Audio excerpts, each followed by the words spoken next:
Welcome everyone to another Spotlight session. We are very, very excited to be welcomed by Captain Travis Rosbach. First of all, Travis, thank you very much for joining us today. Martin, thank you so much for having me. This is my first Australian podcast, and I'm honored to be here. Yeah, man. And you've actually spent some time in Australia as well. I have. Yep, I lived there for a bit. Yeah. So just a little bit of an introduction on Travis, and it reads long, so I'm going to keep it very short and brief. And I really do recommend that the audience really does look at Travis, connect with you on LinkedIn as well. But Captain Travis invented the Hydro Flask and was the founder of the Hydro Flask. So an incredible story, which we'll learn more about today, but also an airline pilot as well, also a scuba master diver as well, professional speaker, and also the founder of the Tumalo group that does service sourcing and advising and consulting as well. So I really encourage everyone to connect with Travis and learn more about what he does, because the individual themselves, and I've been spending a bit of time with Travis as well, has an incredible mind, and you are individually a very beautiful person, Travis, and I've thoroughly enjoyed our interactions to date. Oh, cheers. Thank you, Martin. Yeah, cool. So let's get into it, man. So if you don't mind, let's start with the Hydro Flask. Because I wanted to start with my Australian joke. Oh, please do. All right. So this Garbo walks up to this bloke and he goes, "Oh, where's you been, mate?" Bloke says, "Oh, I've been on holidays, mate." He says, "No, where's you really been?" He says, "Oh, I've been in prison, but don't tell anybody, Have you ever heard that one? No, I actually haven't. I haven't. So, but I think you've got the Australian vernacular down perfectly, by the way. Thank you. I don't have a lot of opportunity to tell that joke, so every time I do. And then I have a Kiwi one, but it's not as nice. But this bloke walks into the chip and he says, this bloke walks into the store and he says, "Oh, I'll take the fish and chips." And the bloke behind the counter says, "Oh, you're a Kiwi, aren't you?" And he says, "Yeah, how'd you know?" He says, "Oh, I could just tell." And he says, "Oh, it must have been the way I pronounced fish and chips." And so he walked out and he kept practicing fish and chips, fish and chips, fish and chips. And he walks back in and he says, "Oh, I'll take the fish on chips." And the bloke behind the counter says, "Oh, you're a Kiwi, aren't you?" He says, "Yeah, how'd you know?" He says, "Oh, because this is a hardware store." Well, I'm married to a Kiwi, so for all the Kiwi fans out there, that is a good one. That is a good one. So that's cool. Well, you've actually got a better accent. Actually, I don't think Zac Efron just did Gold, which has just been released on Stan. Okay. And I'm not into promoting, telecasts and that sort of stuff, but it was in the Australian Outback. Oh. Yeah, really, really good movie. And they found a pot of gold. And the accents, they were American accents by design, but it was just odd to have a full American production in the middle of Australia. Yeah, I bet. I actually don't think there was an Australian in the production. Yeah, it's quite amazing. So, mate, you know more Australian jokes than I do. So well done on that. And two Americans, that's going to be like me. I remember going to a very close friend of mine's house in Seattle, and I took Vegemite. Oh yeah. And if you haven't had Vegemite, and especially as Americans and Europeans, it can be quite it's an acquired taste since birth, pretty much. And in Australia, it's a birthright to have Vegemite. And so I think that joke with some of the Americans may be like the way that I actually presented Vegemite, which was they had a bite and they'd go, I'd look around at each other and go, "Is it you feeling the same thing I'm feeling? That wasn't quite right." I think this one went off or something. Actually, even just the word Vegemite, I can feel it here and here. Like it actually does hit you right in there when you have it for the first. It's really like, oh. So mate, let's talk about. Let's just start, because I was thinking about when we think about leadership, and leadership just isn't about leading teams, right? That's definitely the way to lead teams, but inventing something. Mm-hmm. Let's talk about that level of mindset leadership. Because that's something quite amazing, and something that really impacts a lot of people around the world and has an influence on a lot of people around the world. Let's talk about how did that process come about? Yeah, well, so essentially I was thirsty, and when I was in college, when I was in flight training to be a pilot, I worked at a rock climbing store, and I knew we had these plastic water bottles. And so fast forward to, I was living in Oahu, had a sign company. I'm running errands one day in Honolulu and I was thirsty. I went into the sporting goods store and I asked for the water bottles. Nobody really wanted to show me the aisle. Everybody had this kind of weird look on their face. And it's like, I'm very inquisitive. So after I got this look from like 4 employees that none of them really wanted to help me, I was intrigued, like what's going on here? Where are they? And this one kid says, oh, I'll help you and I'll show you. And he takes me to the wall of water bottles. The whole wall was empty. I mean, there were only literally two water bottles on this entire wall. And I asked him, I'm like, what happened here? Like, what's going on? And he said, well, there's this stuff. We're not really sure what it is.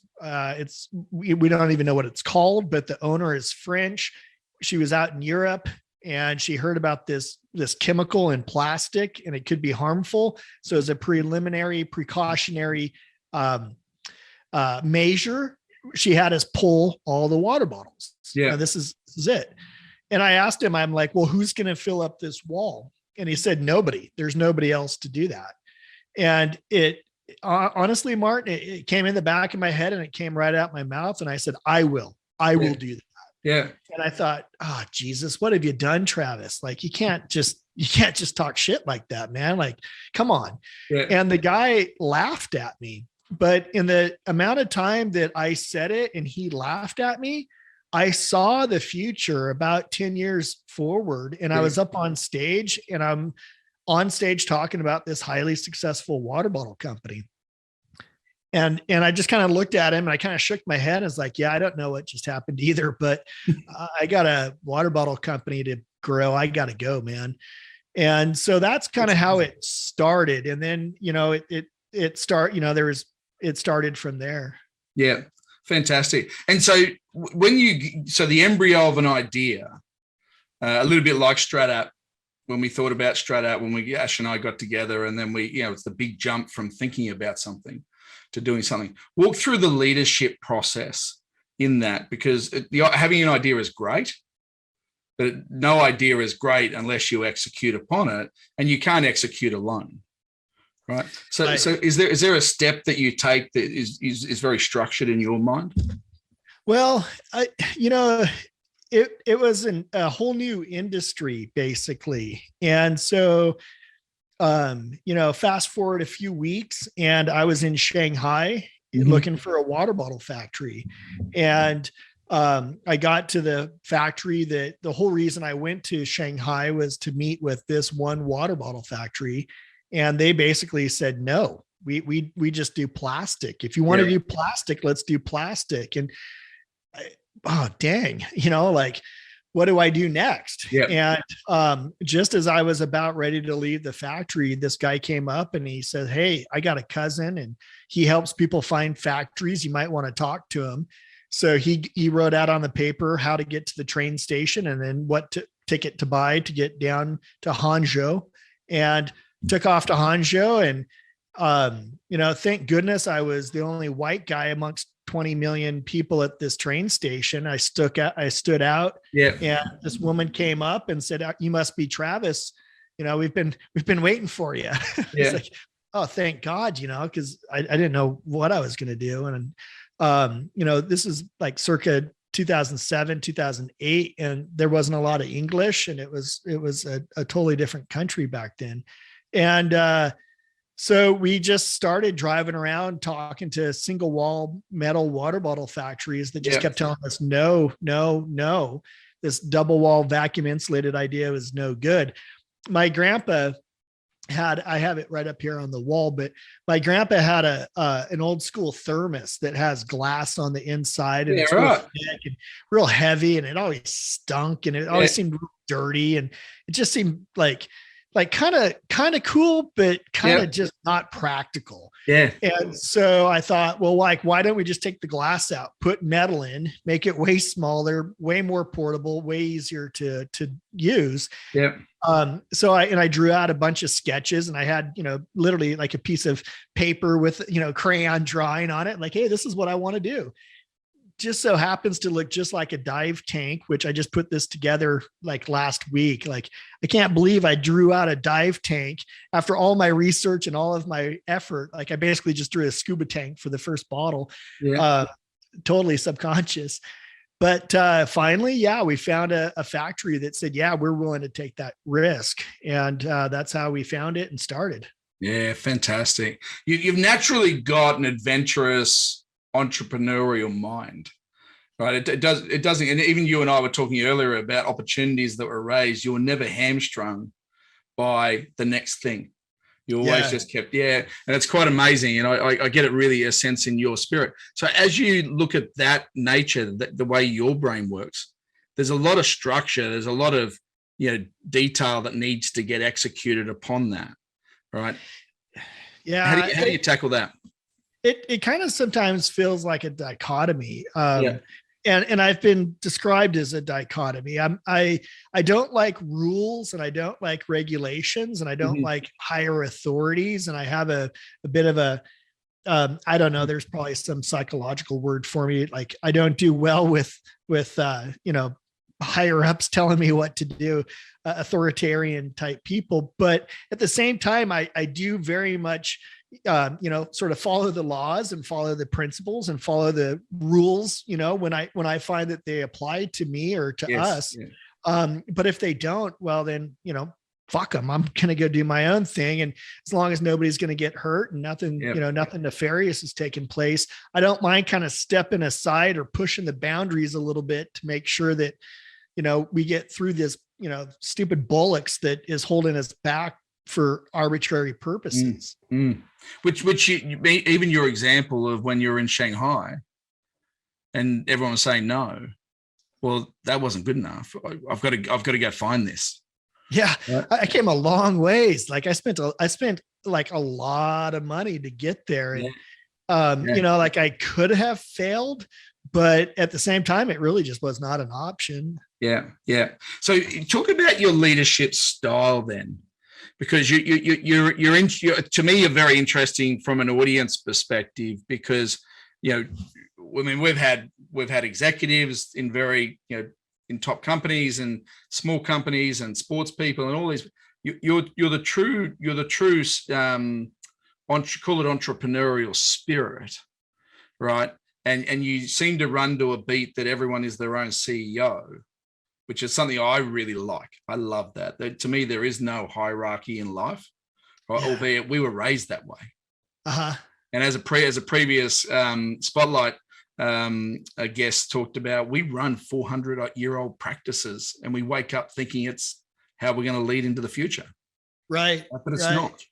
Right. So how do you get people on your journey when you think about, how your mind works and the idea of, I'm not going to take no for an answer, and I'm going to keep on pushing the boundaries of what I believe we can achieve? That's a really good question, Martin. I think it's a little bit of trial and error sometimes to find people who are a good fit for me. I am not everybody's cuppa. Not everybody wants to work with Travis, nor should they, nor do I want to work with them. But the ones that I do work with, by golly, do we get a lot done.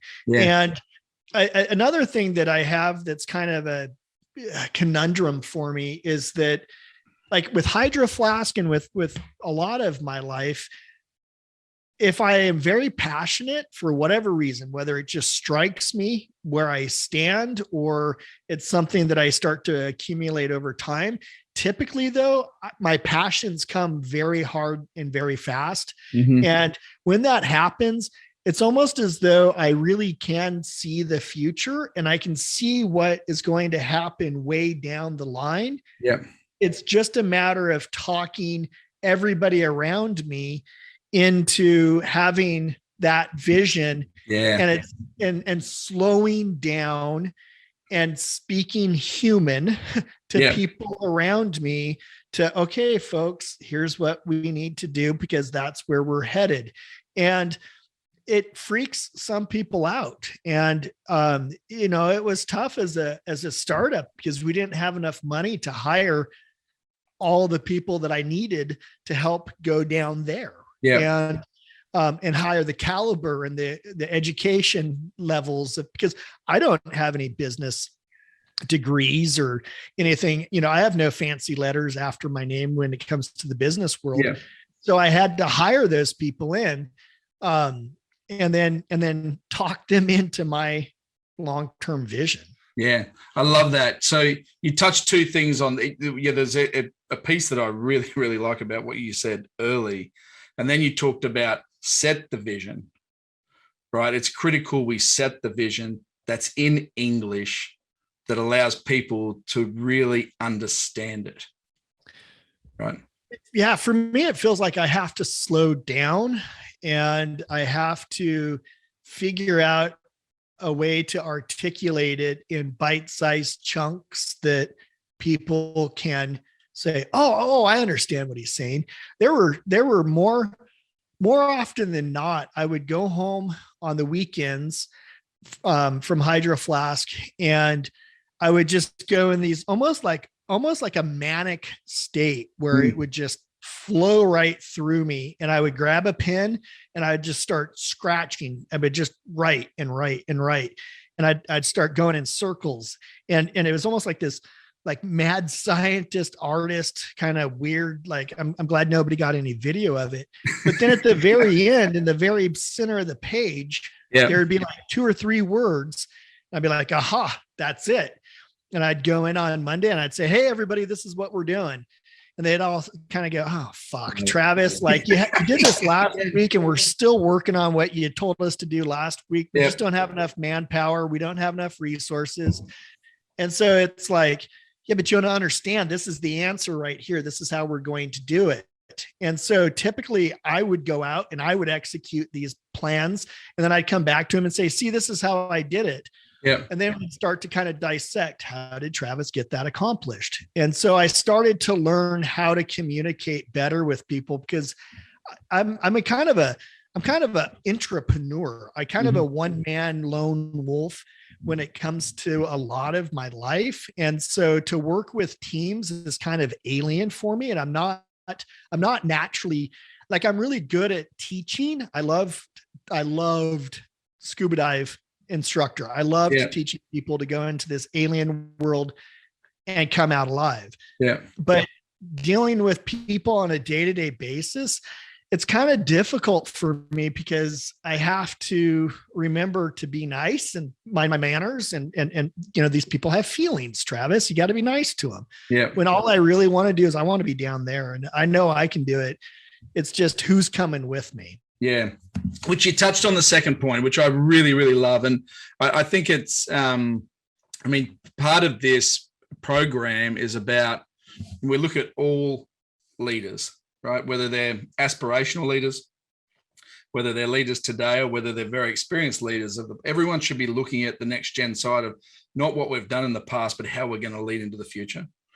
One thing you said to me was really, really cool. You said that not everyone wants to work with Travis, or not everyone should work with Travis. And you gave everybody you work with the option. Right? This isn't basically something you have to do.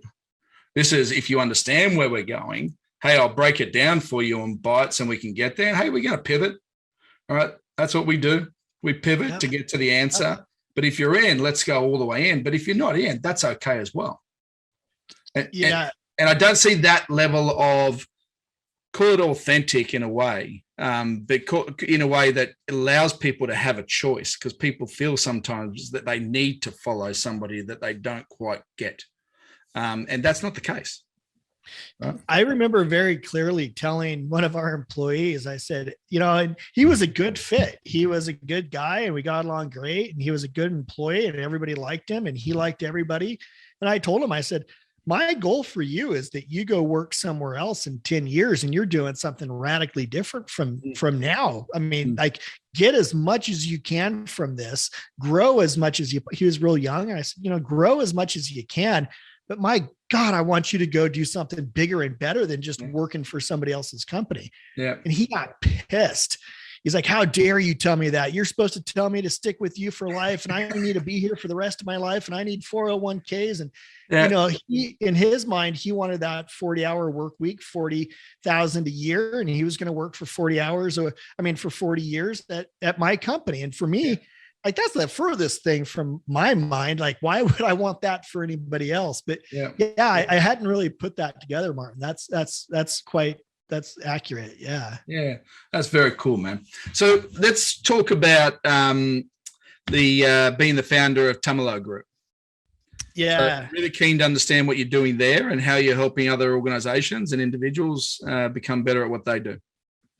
Yeah, well, the Tumalo Group just came about because I tried to be retired. I tried to just like go hide on the far side of the world and not have anybody ever talk to me ever again.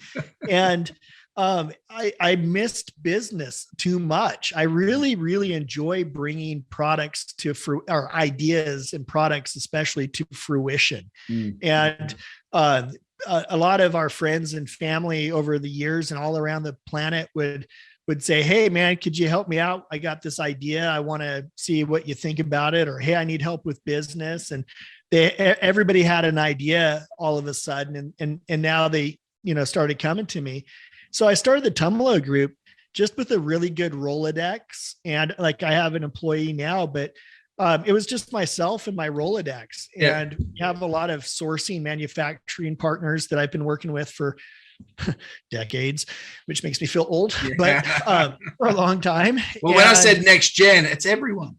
It's not the millennials. Come on, we got stuff to share. Right. Exactly.